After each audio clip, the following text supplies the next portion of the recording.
tinokuchingamidzai kuchechi yeChrist Embassy yepamhepo yatinoita muchishona. Iko zvino hapachina chikonzero chokupedza svondo rose usina kupinda chechi, nokuti painopindwa unenge usipo, kuda wakanga uri kubasa pakaenda vamwe kuchechi, kuda wakanga uri parwendo, kuda chechi yeChrist Embassy haisati yakuwanikwa kwaunogara, kana kuti unofarira hako kudzidza shoko raMwari nechishona. Ino ndiyo yave chechi yako. Chipinda tinamati. Haleluya. Tinosangana zvekare pamunamato wedu weChrist Embassy watinoita pamhepo muchishona. Ndichivimba senguva yose kuti makava nesvondo rakanaka, uye ndichivimba zvekare kuti makagona kubatana nesu pa chirongwa cheiyo Love Specials chatakapiwa namufudzi Chris. Takanga tinacho kubva musi wechitatu, china nechishanu. Takanga tichikutumirai chirongwa ichocho. Dzidziso dzose dzamufudzi Chris takakutumirai. Ndinovimba kuti makagona kubatana nesu. Tinokurudzirai kuti kana musina kunge makateerera kuzvidzidzo izvozvo, teererai kuzvidzidzo izvozvo, nokuti mashoko akataurwa namufudzi Chris ipapo mashoko akakosha, mashoko amunofanira kunge munawo, mashoko anokuchenjedzai. Haleluya. Nokuti chimwe chinhu chakataurwa namufudzi Chris, vakanyanya kusimbisa nyaya yekuti nguva yatava inguva yakakosha zvikuru. Nguva yatava inguva yakakosha zvikuru. Inguva kwanzi tava nguva yakuzotipinza pakuguma kwenyika. Haleluya. Kwaita panguva yakuzotipinza pamagumo enyika, magumo enguva ino yatiri. Nyika isi kuzoramba ichingoenderera mberi sezvairi. Kuna vamwe vanofunga kuti zvichangoramba zvakangodaro nokusingaperi. Aiwa, Bhaibheri rinotitaurira, Mwari vanotitaurira kuti zvinhu zviri kuzoshanduka. Zvinhu zviri kuzoshanduka, uye zvakatotanga kushanduka nenzira isingagoni kurambika. Munhu asingangode hake anoda kungoita zvenharo ndiye ega anogona kufunga kuti hapana zviri kuitika panyika, kana kuti zviri kuitika panyika izvi hazvina zvazvinoreva, hazvigoni kushaya zvazvinoreva nemaitikira zviri kuita iwaya. Ndo shoko ratoda kuti ndinyatsosimbisa iro kuti Jesu Vava Pedo chaizvo kudzoka. Ndinoda kurisimbisa saizvozvo nokuti ndo shoko ratiri kuramba tichirangaridzwa namufudzi Chris, vachitirangaridza pachirongwa ichochi cheiyo Love Specials. Ndo zvavanga vachinyanya kutirangaridza. Tinofanira kugara takachenjerera, takangwarira, takagadzirira. Gore rakapera rakanga riri gore rekurongedzera. Tanga tiri kurongedzera mugore rino, igore remakore ari kuungana. Takabata nyaya iyo tichitaura nezvazvo. Mashoko ese iwaya ari kutipinza pachinhu chimwe chete, ari kusimbisa chinhu chimwe chete chokuti Jesu Kristu Vava Pedo Kudzoka. Kudzoka kwavo kwava pedo zvikuru. Ndoda kuverenga kuna James, iyo indima yakaverengwa zvekare. Takatombobatana nezvayo mumasvondo apfuura, uye indima yakaverengwa patakapiwa shoko regore rino ra2022. James yeshanu ndima yechinomwe. Kwanzi saka hama dzangu tsungirirai kusvika panouya Ishe. Ndizvo zvinoita murimi, anomirira mbeu yake, anoimirira kwenguva refu, achitsvaka kuti imere muvhu, achimirira kuti mvura inaye, kutanga mvura yekumeresa yacho, kuchizotevera yokuibvisa yacho. Nemiwo tsungirirai, mwoyo yenyu ngaisimbe, nokuti kuuya kwaIshe kwava pedo. Kumashoko andoda kuti ndisimbise kwamuri. Kwanzi kuuya kwaIshe kwava pedo. Uye antu kwaitsungirirai, mwoyo yenyu ngaisimbe, nokuti kuuya kwaIshe kwava pedo. Izvi zvakakosha, nokuti kuna vamwe vanoda kutoora mwoyo achiti makanguri mataura nezvekuuya kwashe havasati vauya sei. Haleluya. Asi munoona ini ndinowanzoda kuyambira vanhu ndichiti kuuya kwaishe kwakatanga kutaurwa naivo pachavo. Jesu Kristu pavakauya panyika, bhaibheri rinotitaurira pavakauya kekutanga vakanga vari kuuya kuzotitaurira kuti nguva yokudzoka kwavo yakwana. Vakanga vachitouya kuzotitaurira kuti nyika yaguma. Vakanga vachitouya kuzotanga ushe hwavaIsraeri hwavakanga vakavimbisa makore namakore. Haleluya. Saka kuuya kwakaita Jesu, kuuya kwomunhu uya wakauya kuzotiti ndauya mandiona, ndichambodzokera ndombonoita icho nechocho nechocho, asi ndatouya. Kureva kuti kubva musi wakauya Jesu kekutanga nguva yanga yatokwana. Rangarirai nyika yava makore akawanda iripo. Saka kubva pakauya Jesu kusvika iko zvino haisi nguva yakawanda zvingashamisira kana tichitarisa nguva yasara yachona, nguva tichitarisa nguva iyo nyika yanga iripo. Nguva yasara iyi ishoma chose, haina kuwanda. Haleluya. Makore zviuru zviviri haaverengwi kana tichitarisa pamakore akafambwa nenyika kubva pakuvamba kwayo. Haleluya.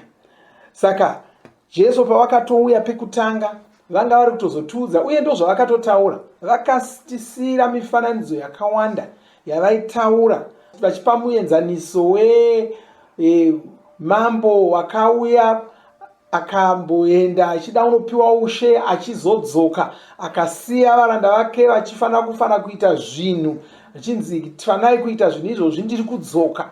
Haleluya. Saka pane umwe mufananidzo wacho vanotaura kuti varanda vaya vakati vapiwa saizvozvo, vamwe vakasara vachidhakwa, vamwe vakasara vachiita zvinhu zvisizvo, vamwe vakasara vachitsauka. Mambo ndokuzokaruka, tenzi vavo ndokuzokaruka vangodzoka ivo vasingafungiri, vachida kutitaridza kuti kubva panguva yavakauya kekutanga nguva yacho yanga yatokwana. Kubva pavakauya kekutanga nguva yacho yanga yatokwana. Vanga vatouya kuzotiudza kuti nguva yakwana yokudzoka kwavo. Saka kubva pavakaroherwa pamuchinjikwa vakafa vakamuka vakakwira kudenga, kubva ipapo tanga takungofanira kugadzirira kudzoka kwavo kechipiri.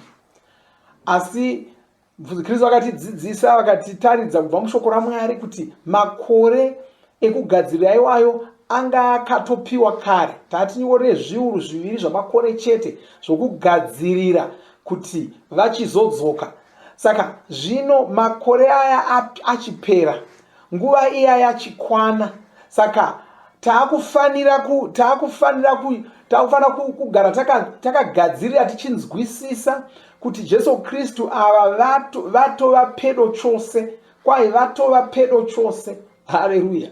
Vatova pedo chose. Hazvisiri zvokubvunza, hazvisiri zvokuswera uchinetseka uchishaya kuti saka vachauya rini. Aiwa, makore avo atouya. Saka kwanzi nemiwo tsungirirai, mwoyo yenyu ngaisimbe. Haleluya. Mwoyo yenyu ngaisimbe, kwai nokuti kuuya kwaishe kwava pedo. Haleluya. Saka somukristu unofanira kugamuchira nokunzwisisa nguva yatava iyi. Unofanira kugamuchira nokunzwisisa chokwadi ichochi chokuti nguva iyi yatokwana. Haleluya. Jesu Kristu kwasara nguva shoma kuti vachikwana. Futi Kristu vakatitaurira pazvidzidzo zvavo pamusangano watakava nawo iwoyu wandanga ndichitaura kuti ndinovimba kuti makagona kubatana nesu uye makagona kubata zvidzidzo zvacho, vachititaurira kuti zvimwe zvinhu zvose zvakataurwa kuti zvaifanira kuitika zvakatoitika. Chinhu chimwe chete chavakazotaura kuti kana ichocho chazoitika nguva yacho yakwana, chiri kutoitika uye chatoitika. Haleluya. Chinhu ichocho Bhaibheri rinotitaurira kuti kuparidzwa kweshoko roruponeso, kuparidzwa kweshoko roruponeso kuvanhu vese pasi rose. Izvozvo ndo zvinhu zvatiri kuona zviri kuitika iko zvino kutaura kwatiri kuita. Shoko raMwari riri kufamba richipinda mudzinyika nenzira yaranga risati ramboita. Riri kusvika kuvanhu nenzira yaranga risati ramboita. Uye chimwe chinhu chatinodzidziswa zvekare pachidzidzo ichocho, regai ndiverenge kuna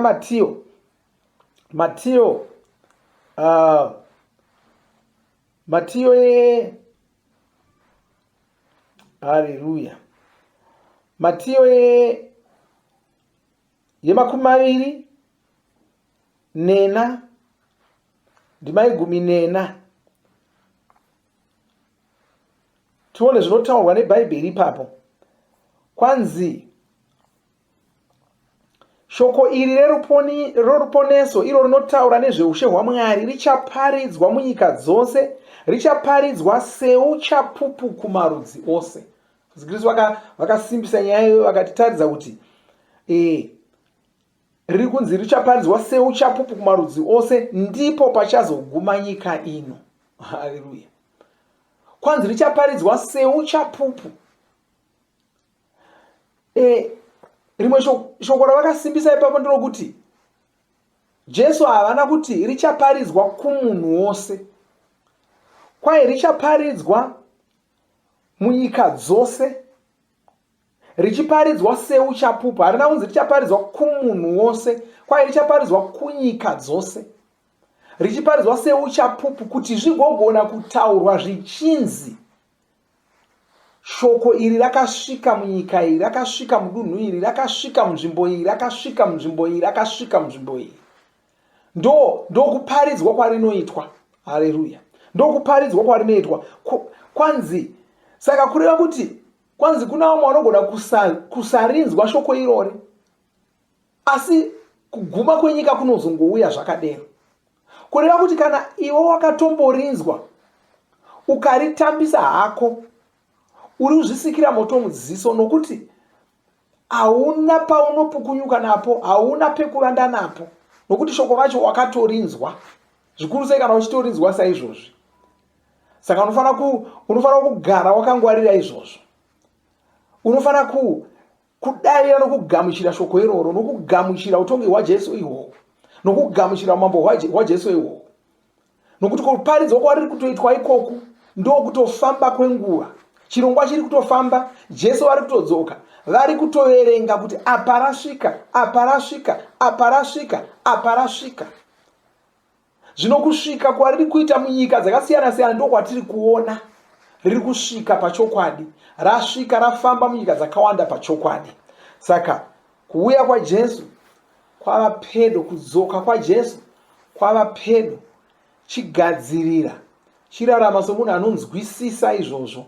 Kwai tsungai mwoyo, shingirirai, simbai mwoyo, nokuti kudzoka kwaJesu kwasvika. Ramba wakamira pakunamata kwako, ramba wakamira pachikristu chako, chirega kubvuma kusekwa navanhu nokuonekwa sebenzi, nokuti ndiwo wakatongwara kudarika vose vasiri kugadzirira. Haleluya. Ngaitinyengetereko zvino. Baba, kutenda ine zita raJesu Kristu, ndopambiri nekudzo kwamuri. Chikutenda roda kunaka kwenyu, ndokutenda roda kudzoka kwenyu. Imi Jesu mava pedo kudzoka. Tagadzirira zvino, tagadzirira kudzoka kwenyu. Tinokutenda anonyengeterera muno mumwe apinda nemunamato nchitaura maropafadzo pamusoro poupenyu hwake nezita ramambo Jesu Kristu. Ndichitaura kuti vanogadzirira, vanorongedzera, vanogara vakangwarira nezita raJesu Kristu. Havanyengereki, vanogara vakagadzirira nezita ramambo Jesu Kristu. Ndonamata vasati vaponeswa, vari kuponeswa, vari kugamuchira Jesu, vachitendeukira kuna Ishe nezita raJesu Kristu. Baba, ndinokutenda inokurumbidzai. Ndopambiri kwamuri nekudzo kwamuri. Amen. Haleluya. Zvakanaka, hatisati tapedza, tinoda kupinda munguva yokurumbidza Mwari, tichinamata Mwari, tozoverengerwa rhapsodi redu, tochizovhara. Mwari wakuropafadzei, ngatisangane zvekare musvondo rinouya. Amen. Mandalebo sakarabashika. Redededebo zokarabashika randikebo zotatarabashika. Riakaba santarekebo shika. Libasakabashika randarabasoto. Hakuna mumwe semi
shamisa, ishe.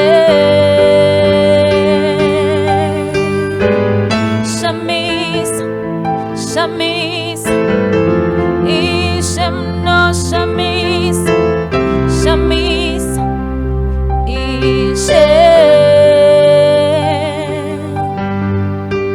Shamisa, shamisa, ishem no shamisa, shamisa, ishe.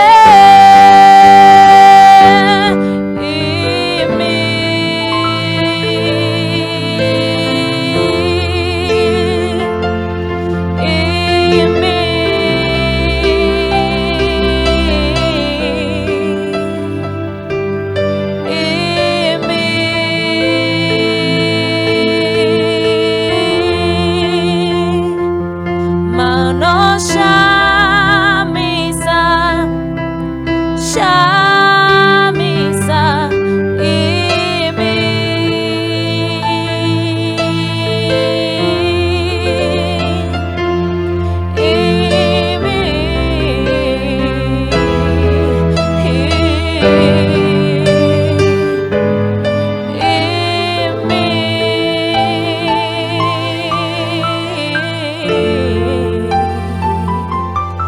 Uno shamisa, shamisa.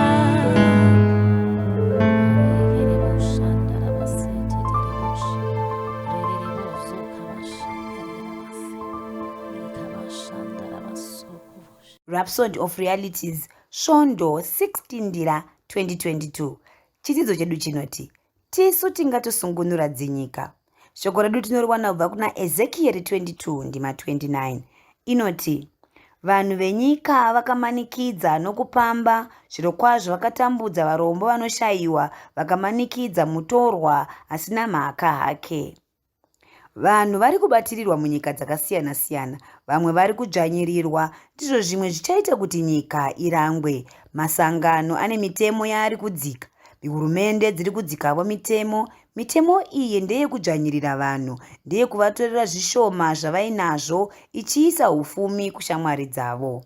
Dzimwe hurumende hadzingogoni hadzo kutonga nomazvo, ndiko kusaka vanhu vari kutambura kudai. Asi zvimwe zvacho zvinotorongwa mumweya. Ndizvo zvatinotaridzwa neBhaibheri. Mweya wetsvina ndiwo unounza urombo mudzinyika dzakawanda. Izvi ndizvo zvatinoona muna Isaya. Tinozviverenga muna Isaya 10 ndima 13 kusvika 14. Inoti, ndakabvisa miganho yevanhu, ndakapamba pfuma yavo, semhare ndakawisa pasi vaigara pazvigaro zvoushe. Ruoko rwangu rwakawana pfuma yemarudzi evanhu, sedendere ndakaunganidza nyika yose, somunhu anounganidza mazai akasiyiwa. Hapana akapfakanyisa bapiro, kana kushamisa muromo, kana kurira.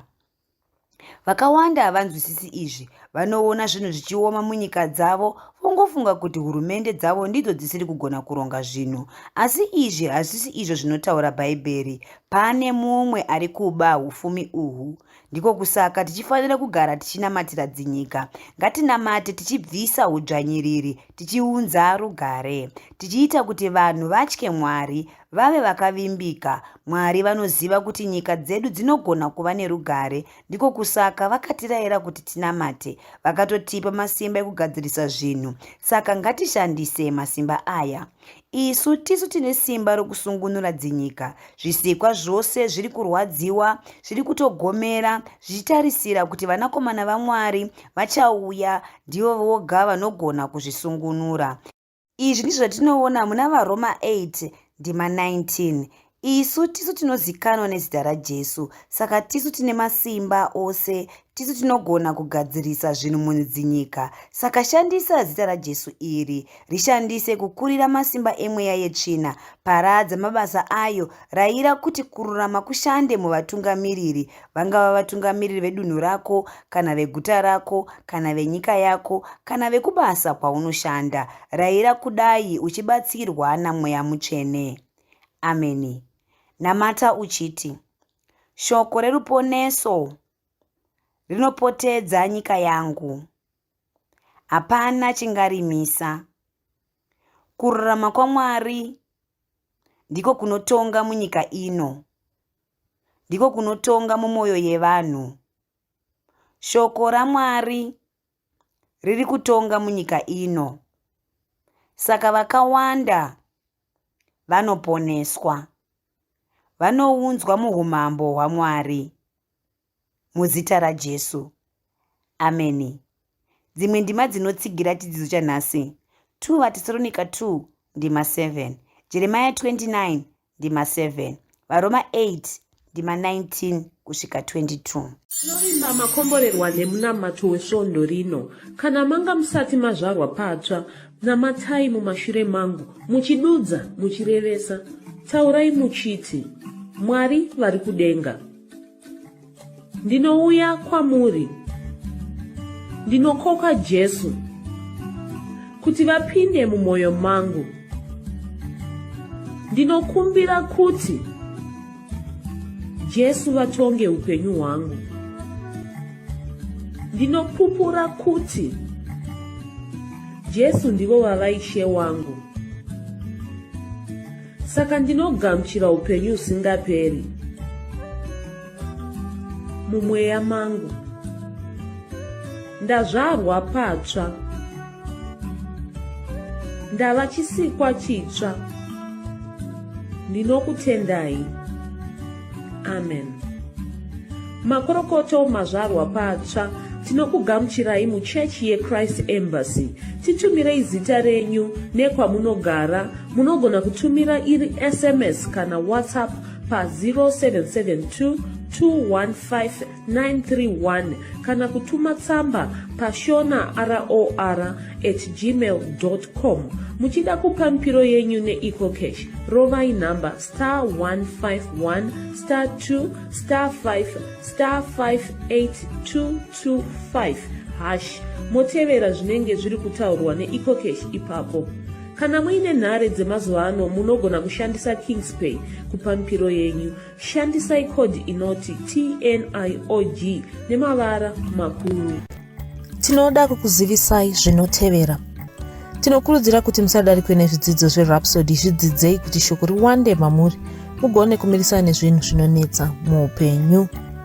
Tinodavo kuzivisa vane nhare dzeEconet kuti *205# vava kugona kuwana Rhapsody panhare dzenyu kunyangwe musina WhatsApp.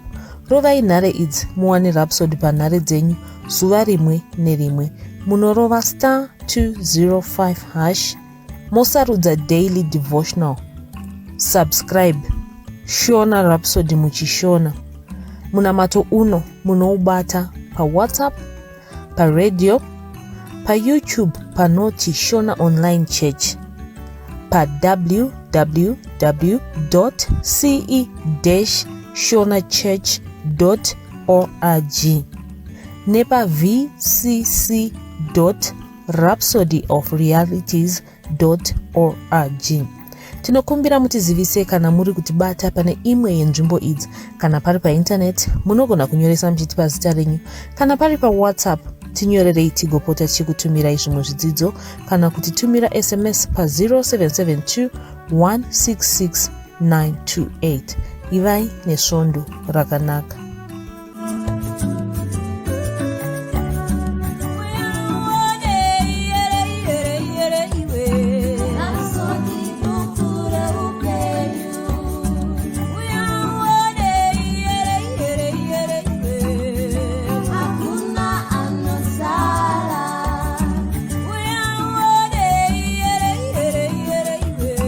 Rhapsody.